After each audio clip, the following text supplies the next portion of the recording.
बिस्मिल्लाहिर्रहमानिर्रहीम। रात तारीख और सर्द थी। सुबह सवेरे बारिश होने लगी और मुसलसल 2 बजे तक बरसती रही।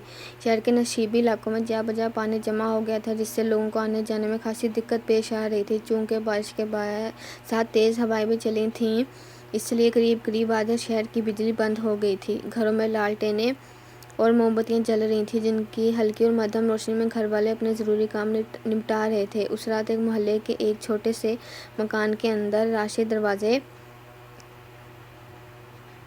के पास कुर्सी पर बैठा हुआ किसी सोच में गुम था। ऊपर दीवार के साथ लटकी हुई लालटेन की रोशनी कमरे के छोटे से हिस्से पर पड़ रही थी। राशिद नवीं जमात का तालिब इल्म था और अपनी माँ के साथ रहता था। इसकी अम्मी मोहल्ले के लोगों को कपड़े सीख कर घर के अखराजात पूरी कर लेती थीं।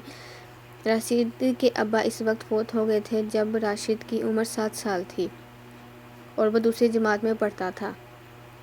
रात के 9 बज गए थे। इसकी अम्मी आमतौर पर 10 बजे के बाद सो जाती थी, मगर उस रात उनकी तबीयत कदरे ख़राब थी, इसलिए तकरीबन 8 बजे ही सो गई थीं। अगर घर में बिजली की रोशनी होती तो राशिद अपनी आदत के मुताबिक कोई ना कोई किताब पढ़ता और किताब पढ़ते पढ़ते सो जाता, लेकिन खातिर ख्वाह रोशनी ना होने की वजह से कुछ भी पढ़ना इसके लिए मुश्किल था। और चूँकि इसे नींद भी नहीं आ रही थी, इसलिए कुर्सी पर बैठा बैठा किताबों के बारे में या दोस्तों के मुतालिक सोच रहा था। सोचते सोचते इसे अचानक एक वाक़या याद आ गया जो कई साल पहले इसकी अम्मी ने इसे सुनाया था। अम्मी ने इसे बताया था कि बहुत पहले भी एक सर्द और तूफ़ानी रात को आज ही की तरह बिजली बंद हो गई थी। घर में कोई लालटेन भी नहीं थी कि उसे जलाकर रोटी वगैरह तैयार कर लेती। अंधेरा बहुत ज़्यादा था, हाथ को हाथ दिखाई न देता था। तुम अपनी खाला के घर गए हुए थे। घर में खाने के लिए रोटी का एक सूखा टुकड़ा तक ना था।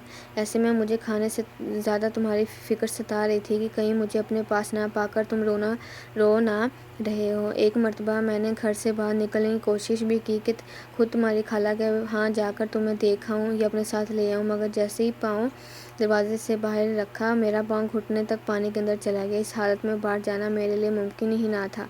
मैं परेशान बैठी हुई थी कि दरवाजे पर दस्तक हुई। मैं इस तरफ गई तो आवाज़ आई, बहन जी आपको कोई मुश्किल तो नहीं? कोई काम हो तो बताइए, मैं हाजिर हूँ। मैं सख्त परेशान थी, इसलिए इसे बता दिया कि मेरा बेटा अपनी खाला के यहाँ ना जाने किस हाल में है, इसकी बड़ी फ़िक्र है। इस शख्स ने मेरी बहन का पता पूछा और चला गया। मैं इसकी शक्ल ना देख सकी। लालटेन तो इसके हाथ में ज़रूर थी, मगर इसकी रोशनी सिर्फ ज़मीन पर पड़ रही थी। वो अजनबी शख्स चला गया। आधे घंटे बाद दरवाजे पर दोबारा दस्तक हुई। दरवाजे पर गई तो वही आवाज़ फिर से आई, बहन जी आपका बेटा आपकी बहन के यहाँ गहरी नींद सो रहा है, आप इसकी फ़िक्र बिल्कुल ना करें। लगता है आप खाने पीने का इंतज़ाम नहीं कर सकें, इसलिए मैं कुछ खाने के लिए ले आया हूँ और ये लालटेन भी अपने पास ही रख लें, मैं आसानी से चला जाऊँगा। ये कहकर इसने लालटेन दरवाजे पर रख दी, उसके साथ ही रुमाल में लिपटी हुई कोई शय भी।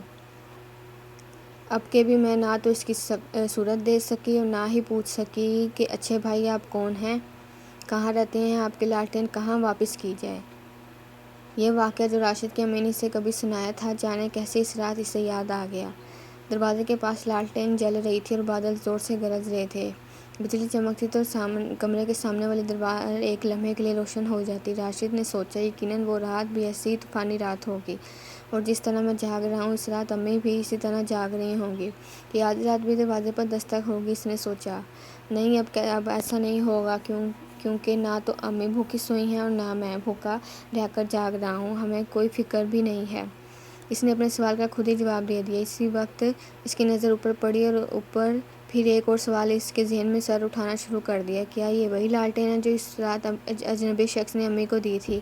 हो सकता है वही, क्योंकि अम्मी इसकी बड़ी हिफाजत करती हैं। बिजली चली भी जाए तो मोमबत्ती जलाकर काम चला लेती हैं, लालटेन आमतौर पर नहीं जलाती, तो आज क्यों जलाई है? राशिद ने खुद से सवाल किया। मुमकिन है कि इसकी वजह यह हो कि ये रात भी इस रात जैसी ही तूफ़ानी है और अम्मी को ख्याल हो कि शायद वो अजनबी अपनी लालटेन लेने के लिए आ जाए। रात आहिस्ता आहिस्ता बीत रही थी और राशिद के ज़हन में उठने वाले कई सवालात इसे बेचैन कर रहे थे।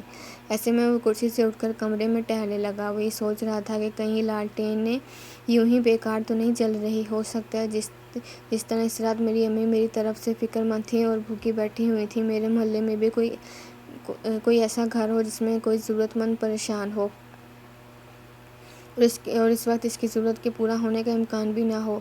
बहुत देर तक टहलने के बाद वो कुछ सोचकर अम्मी के पास गया। इसका ख्याल था कि अम्मी गहरी नींद सो रही हैं, मगर इस वक्त इसे हैरत हुई जब इसने देखा कि अम्मी की आंख खुली हुई है اور وہ اسے دیکھ رہی ہیں۔ کیوں راشد بیٹا، کیا بات ہے، سوئے نہیں ابھی تک؟ نہیں امی، نیند نہیں آ رہی۔ امی اٹھ کے بیٹھ گئیں۔ کیوں نیند کیوں نہیں آ رہی؟ انہوں نے فکر مندانہ انداز میں پوچھا۔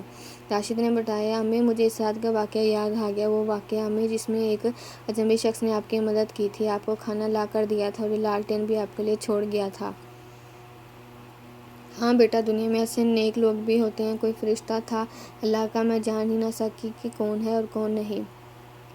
راشد چند لمحے خاموش رہنے کے بعد بولا، امی یہ بھی تو ممکن ہے کہ ہمارے آس پاس بھی کوئی ایسا ہی گھر ہو جسے اس وقت کسی مدد کی ضرورت ہو۔